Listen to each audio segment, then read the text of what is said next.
Hello everybody, welcome back to our channel Spoken English Classes. In today's session, we are going to learn about the daily use English long sentences. Let's get started. First one, see here. నేను భోజనం చేసేపాటికి కూర చల్లారిపోయింది.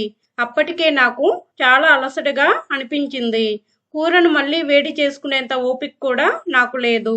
తినాలనిపించలేదు కాబట్టి అలాగే వదిలేసి కొద్దిసేపు phone చూసుకుంటూ కూర్చున్నాను. తర్వాత నిద్ర వచ్చేసరికి అలాగే పడుకున్నాను. See one more time. నేను భోజనం చేసేపాటికి కూర చల్లారిపోయింది. అప్పటికే నాకు చాలా అలసటగా అనిపించింది. కూరను మళ్ళీ వేడి చేసుకునేంత ఓపిక కూడా నాకు లేదు.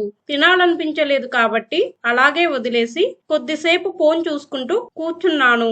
తర్వాత నిద్ర వచ్చేసరికి అలాగే పడుకున్నాను. ఈ విధంగా మనం డైలీ మాట్లాడుకుంటూ ఉంటాం కదా. ఈ సెంటెన్స్ ని ఇంగ్లీష్ లో ఎలా మాట్లాడాలి అనేది ఇప్పుడు చూద్దాం. See here, by the time I started eating, the curry had become cold. By then, I was feeling very exhausted. I didn't even have the energy to reheat the curry again. I didn't feel like eating, so I left it as it was and sat for some time looking at my phone. Later, when I felt sleepy, I went to bed just like that. See one more time. By the time I started eating, the curry had become cold. By then, I was feeling very exhausted. I didn't even have the energy to reheat the curry again. I didn't feel like eating, so I left it as it was and sat for some time looking at my phone. Later, when I felt sleepy, I went to bed just like that. See one more time. నేను భోజనం చేసేపాటికి కూర చల్లారిపోయింది. By the time I started eating the curry had become cold. అప్పటికే నాకు చాలా అలసటగా అనిపించింది. By then I was feeling very exhausted. కూరను మళ్ళీ వేడి చేసుకునేంత ఓపిక కూడా నాకు లేదు. I didn't even have the energy to reheat the curry again. తినాలనిపించలేదు కాబట్టి అలాగే వదిలేసి కొద్దిసేపు ఫోన్ చూసుకుంటూ కూర్చున్నాను. I didn't feel like eating, so I left it as it was and sat for some time looking at my phone. తర్వాత నిద్ర వచ్చేసరికి అలాగే పడుకున్నాను.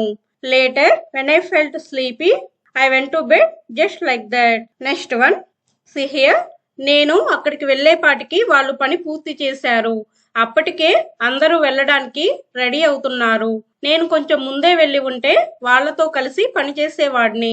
కానీ ఆలస్యంగా వెళ్లడం వల్ల వాళ్లతో సరిగ్గా మాట్లాడే అవకాశం కూడా రాలేదు. కొద్దిసేపు అక్కడే ఉండి తర్వాత నేను కూడా ఇంటికి వచ్చేశాను.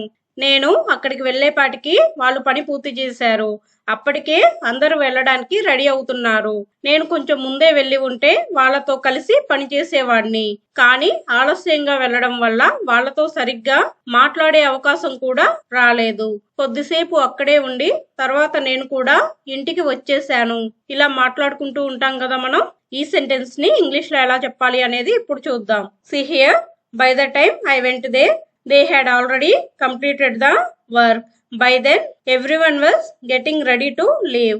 If I had gone a little earlier, I would have worked with them. But because I went late, I didn't even get a chance to talk to them properly. I stayed there for a while and then I also left for home.